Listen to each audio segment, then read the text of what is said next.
Hey you guys, this is April with the For Richer or Horror podcast, and I'm assuming you already read the title, so you know what today's topic is going to be. So we're going to be discussing some conspiracy theories involving the Titanic. So let's just establish the basics. So late in the evening on April 14th in 1912, the RMS Titanic hit an iceberg and sank into the icy waters of the North Atlantic, killing 1,517 people of the 2,223 passenger and crew members aboard. So, we got that established. And the first theory that we're going to be talking about is a pretty popular one. There's been a lot of discussion and a lot of people trying to dismiss this, and it involves JP Morgan. So one theory is millionaire banker JP Morgan planned the Titanic disaster to kill off rival millionaires Jacob Astor, Isidor Straus, and Benjamin Guggenheim, and they all perished aboard. So obituaries followed for Astor. He was the New York builder of hotels and skyscrapers, and at the time he was regarded as the richest man in the world. Next is Straus. He was a banker and owner of Macy's department store. And then Guggenheim, he was a builder of mining machinery. So this theory kind of hinges on the fact that Morgan had originally planned to sail on the Titanic, but changed his mind shortly before it took off. And Morgan had thought earlier in the year to return to America on the Titanic, but he then decided to lengthen his stay abroad. So he didn't perish, but the other millionaires did, and so he's kind of tightened that little circle of, millionaires at the time. So another theory is that one of the passengers who went down with the Titanic, why do I keep saying the fucking name wrong? The Titanic, his name was William Stead. He was a British editor who subscribed to the early 20th century spiritualism, and he had spent the past several years claiming a cursed mummy was causing mysterious destruction and disaster in London. And as with other myths about Egyptian curses and Native American burial grounds, this myth kind of played off the colonialists' anxiety about the people whose land they had plundered. So that was one theory. Didn't really hold much water, honestly. Another one is that Catholic employees of Harland and Wolff, the Belfast company that built the Titanic, were distressed by the ship's number. It read 39004. And if you look in that reverse, or you look at it through a mirror in the background, it reads no Pope. And that just seemed to be a sign of big luck, that kind of bad luck. Wow, I'm not speaking well today. But that seemed like a sign of bad luck that foretold the ship's doom. That one can be so quickly discredited. The Titanic didn't even have that number associated with it, and it wasn't until 1950 that theory even really popped off. So there's really nothing to back up that theory. A more recent theory, it really doesn't have anything to do with the Titanic sinking, but it's an interesting theory regardless. Jack Dawson is Jay Gatsby. I'm sure some of you might have heard this. You may have seen the memes, but it's really about the 1997 Titanic movie, and it's a fan theory, but still, the theory is that Leonardo Dicaprio's character in Titanic and his character in the Great Gatsby are the same person. So the movie is obviously an alternate timeline where he survived the sinking of the ship rather than not being able to be on the door. And he went on to build a life for himself in America in an attempt to reunite with Rose. Well, he survives, built himself into a party-going showman in the Jazz Age in hopes that Rose will one day appear, but ends up finding love with another woman, Daisy, for those of you who have read Great Gatsby. I mean, junior in high school, anyone? But because this one is about fictional characters. It's not something that can be proven or disproven. I mean, except for the fact that Great Gatsby was written before 97 Titanic came out. There is a meme that I have. I might try to put it in the video if you're watching on YouTube, but it shows Leonardo DiCaprio as Jack Dawson with the champagne glass raised, and right beside it is Leonardo DiCaprio's Great Gatsby with the champagne glass. You know, they kind of have similar looks and everything, because, I don't know, they're the same person, same actor, but the text below it on the meme says, Jack Dawson, penniless artist who owns a... Oh God, this is in such small script, I can't even read it. Let me make that a little bit bigger. Okay. Jack Dawson, penniless artist who wins a ticket onto the Titanic in 1912, attends a first-class dinner, develops a taste for the finer things in life, pockets the heart of the ocean, survives the sinking, pawns the diamond, spends the following 10 years building his wealth. In 1922, moves to West Egg as J. Gatsby, millionaire with a shady past and a fear of swimming pools. I wonder why. Oh yeah, because he almost went down with the ship. So that's another interesting theory.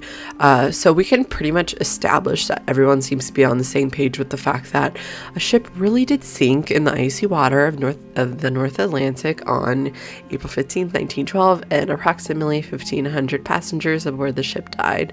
So there's nothing really against the fact that the ship sank. I mean, yeah, there was that supernatural episode where, Balthazar prevented the ship from sinking because he hated the Celine Dion song, but that's completely off topic.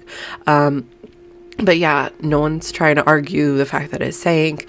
But, conspiracies are really just suggesting the Titanic wasn't actually the technical marvel that the ship's parent company, White Star Line, had promised. This kind of goes into my personal favorite theory. It's that someone switched the Titanic with another White Star Line ship, the RMS Olympic. So the Olympic was the first ship to be built. It was the first of 3 Olympic-class cruise liners that White Star Line created. Of course, the Olympic, the Titanic, and then the Britannic. And as the line's namesake, it was considered the lead ship. Its maiden voyage was wildly heralded, and its first few voyages were unqualified successes. But on its 5th voyage, the vessel ran into some serious trouble. So on September 20th, 1911, while passing a military vessel, the Hawk, the Olympic made an unexpected turn. So caught off guard, the 2 ships crashed. The Olympic was able to limp back to port, badly wounded, and a trial would later hold White Star Line responsible for the incident. So this theory starts with the fact that the Olympic was damaged on the rear starboard side while sailing from Southampton, England to New York in September 1911, and it had to return to the Harland and Wolff shipping yard in Belfast for repairs. So the company repaired the Olympic and it sailed to New York and back. And it returned to Belfast once again for more repairs that were needed in March of 1912. And this was a few weeks before the Titanic set sail. So the conspiracy theory claims that some people found the Olympic too severely damaged to be profitable, and so at some point switched it with the Titanic to purposefully ditch the damaged ship, reap the insurance money due to the Olympic being an economic disaster, because the lawsuit meant repairs would not be covered by insurance, and it was drawing no money while sitting dry docked. So the company made a switch. Its newly built second ship was taken on the name Olympic, while its damaged older ship would be repurposed to be the Titanic. So eventually the true Olympic, now secretly operating as the Titanic, it'd be scuttled in an accident to which White Star Line could collect an insurance payment befitting a brand new ship, all while the ship originally built as the Titanic would live on. And pretty much the only thing that ruined that plan was an iceberg.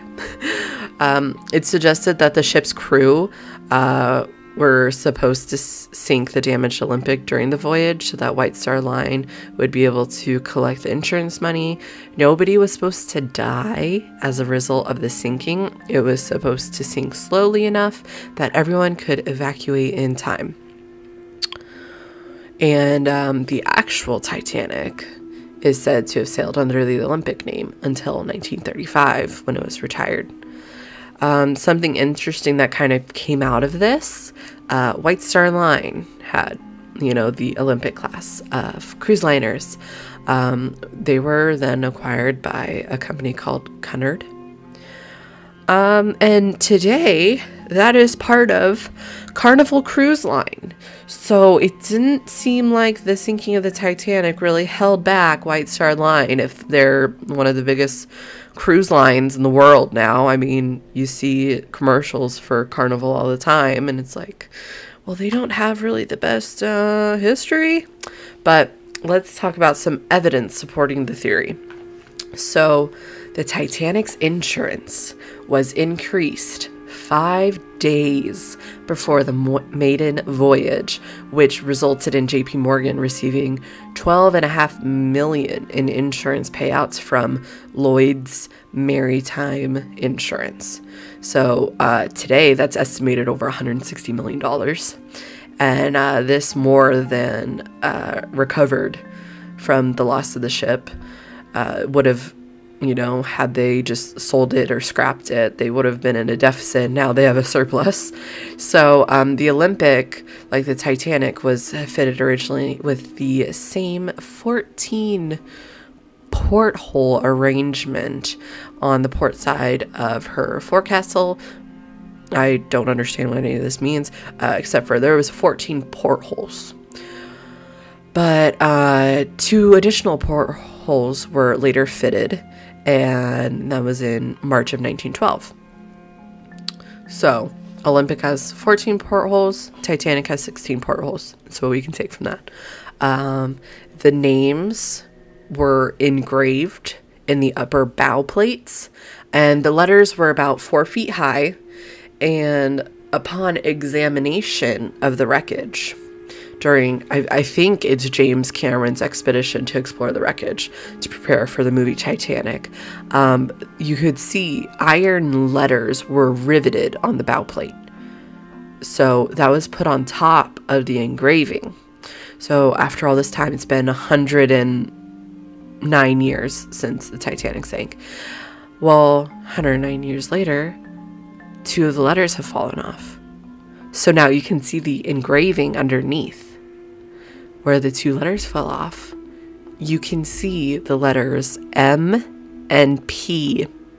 You can actually see the footage online. You can see, pull it up on YouTube or something, and it'll show you where it goes across the Titanic, and you just see the giant M and P, consistent with the Olympic. So I have a little picture here, and it shows the Titanic being built, and it has the amount of portholes and everything, and the letter T is about halfway between the 2 portholes. There's large, evenly spaced windows.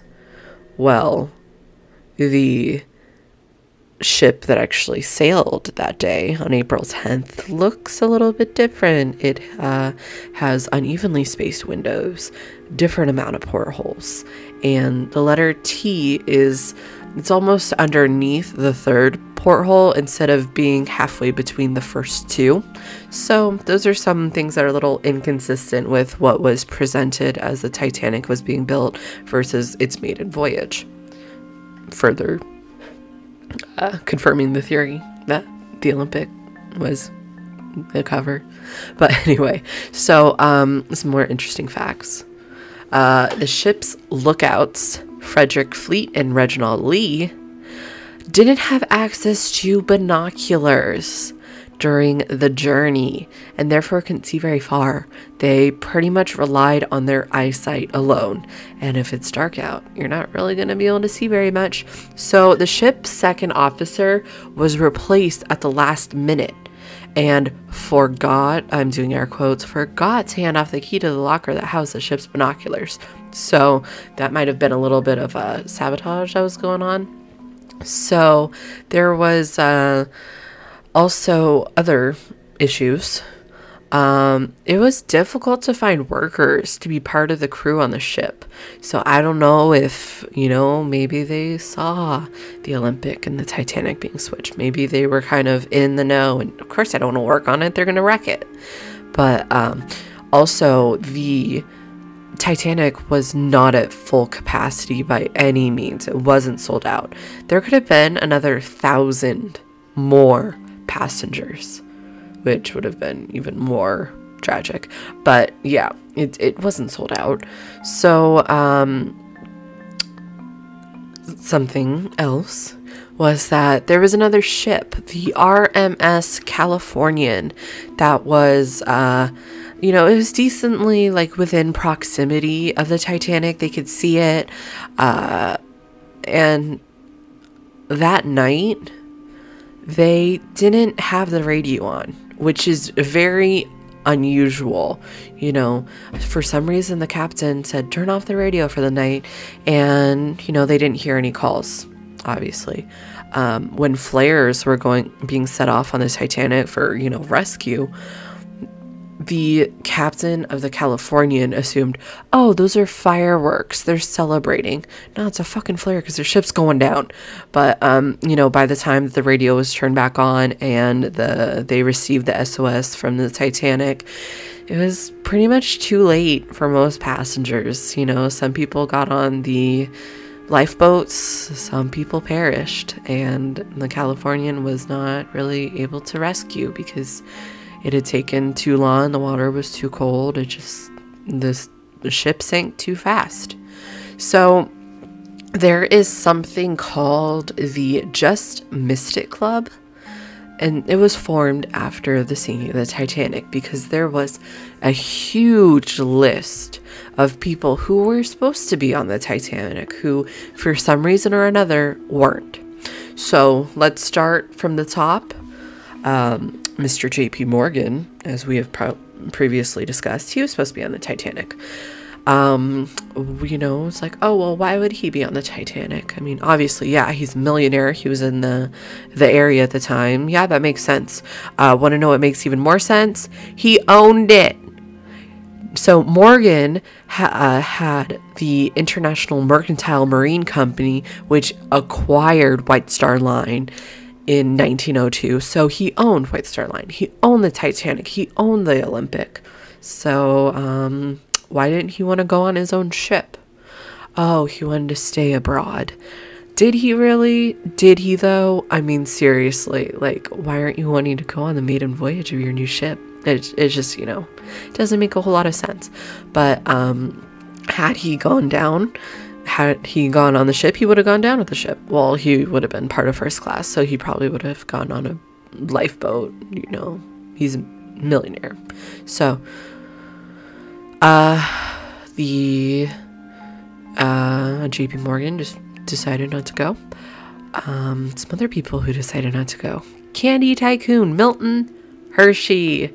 He had made a reservation with White Star Line on December 18th of 1911 to ride the Titanic on the liner's maiden voyage and paid the $300 deposit by golden check. I don't really know what that means, but it's not important. So Hershey left early, actually. He left a few days early on April 7th and crossed the North Atlantic on a ship, a German liner called the America with a K, because the businessman apparently needed to return sooner to address things with his chocolate factory. I wanted so badly to say Charlie and the Chocolate Factory, but I will not. Or Willy Wonka and the Chocolate Factory. No, it's Hershey. Anyway, so another gentleman that was supposed to be aboard the ship was Alfred Vanderbilt. He scratched his plan to travel back to the U.S. on the Titanic. So Alfred is one of the three Vanderbilts who reportedly canceled plans. So all three Vanderbilts were supposed to be on the Titanic, but canceled last minute. So the Pittsburgh Steel Baron was a business associate of fellow non-passenger J.P. Morgan. So he canceled his passage on the Titanic. His wife sprained her ankle and had to be hospitalized in Italy.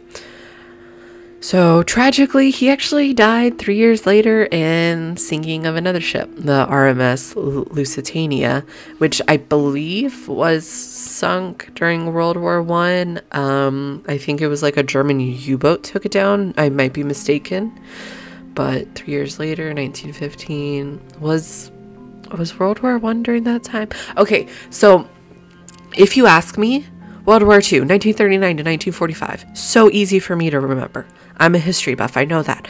Ask me when World War I was, I don't fucking know. I can't remember that. But yeah, that's just sidebar, whatever. But yeah, he went down with the Lusitania. He actually, I would assume, he died rather nobly. He actually gave his life jacket away to a mother and her child, despite not knowing how to swim. So I feel like that was a really noble death. You know, he obviously was a good man. So former United States Secretary of State Robert Bacon had planned to head home from Europe with his wife and daughter aboard the Titanic, though reportedly due to a delay of the arrival of Myron T. Herrick, Bacon's successor as U.S. ambassador to France, he postponed his family's departure, so he didn't go either. Henry Frick, the Pittsburgh steel baron, was supposed to go on, but he canceled. What a surprise.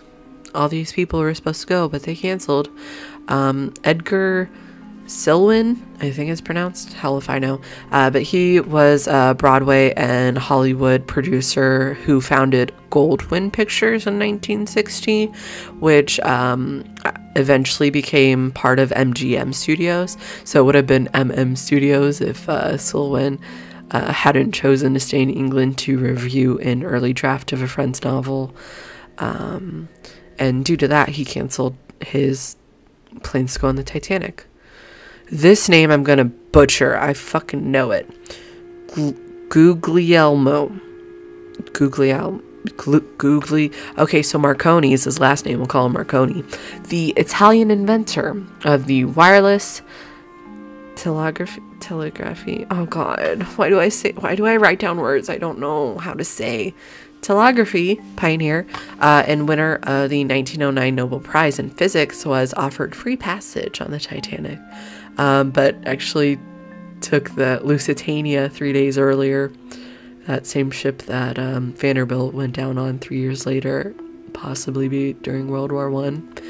But yeah, he said he had paperwork to do and preferred the public stenographer aboard the Lusitania rather than the Titanic. So let's then go into some holes in the theory that the Olympic and the Titanic were switched. So there's a lot of them.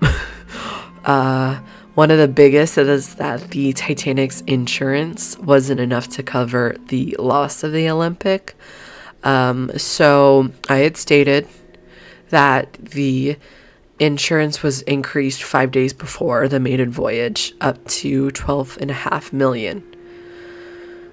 That is something that has been contested. In Lloyd Maritime Insurance, they have no record of that. So the Titanic was actually insurance for $5 million when it was valued at 7.5. So it was underinsured. Another hole in the conspiracy was the plan for everyone to evacuate the ship. They couldn't really time it to know how long it would take to sink an entire ship, and sure, they didn't anticipate it breaking in half, but they would have no way of slowing it down for everyone to safely evacuate. And they sure as hell didn't have enough lifeboats. So there was a total of 20 lifeboats on board, which was the bare minimum required for safety purposes.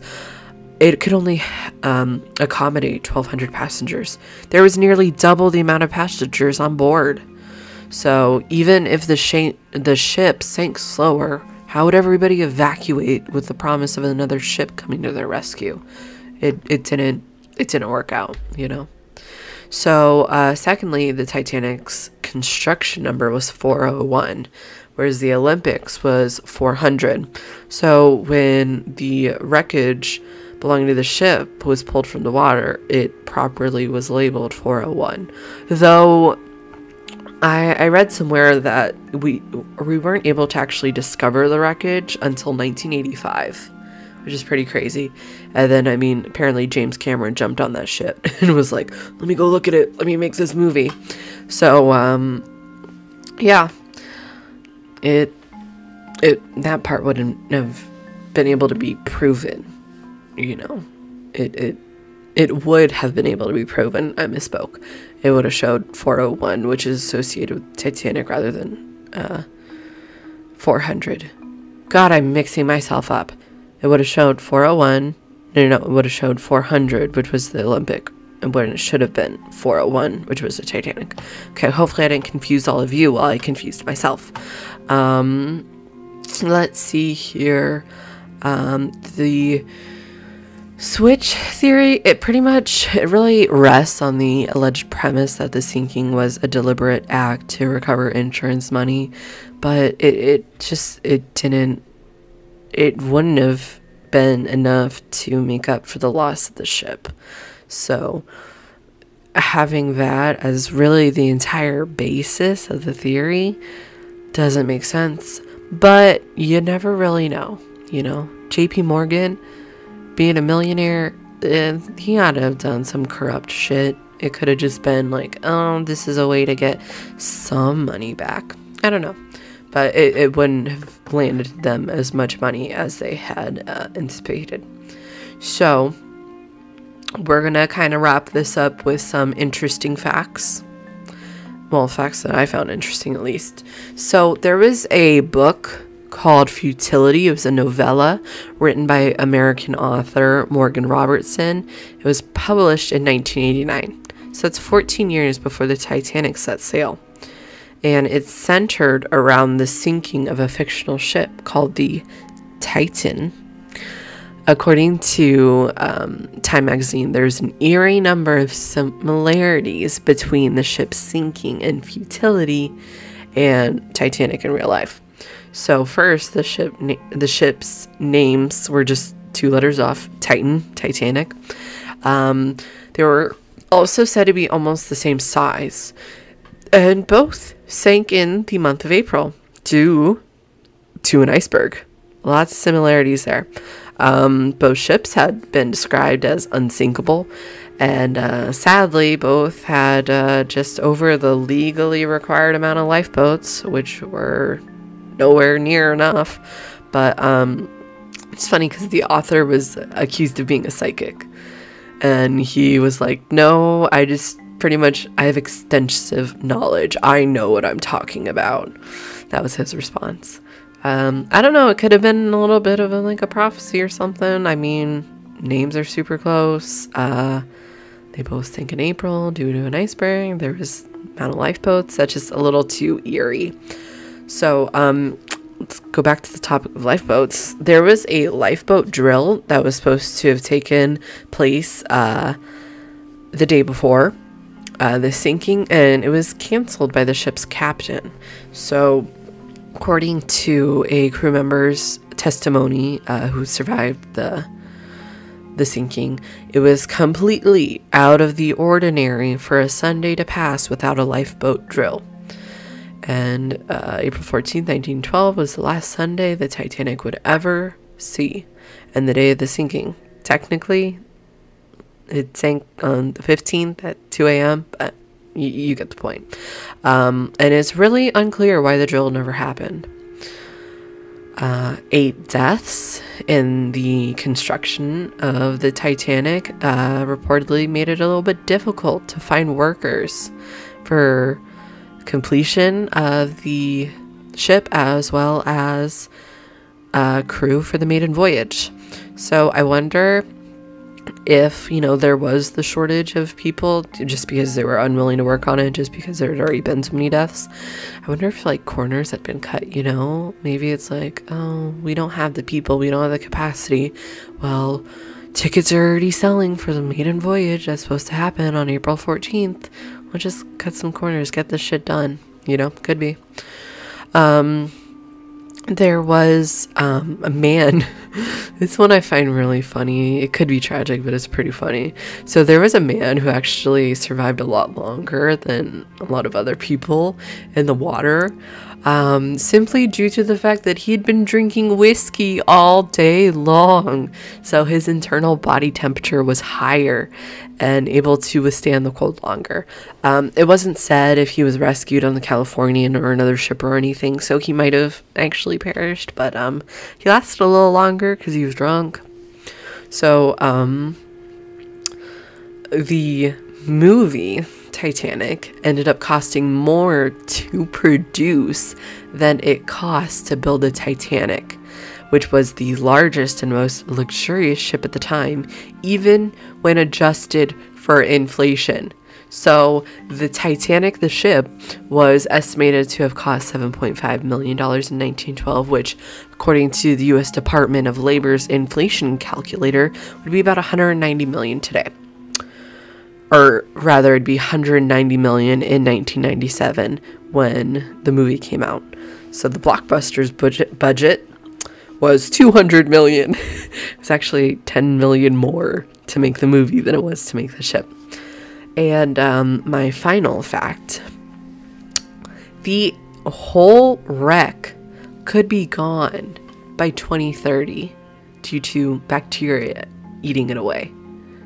So we may not even have the wreckage in 10 years because the bacteria just eating it away.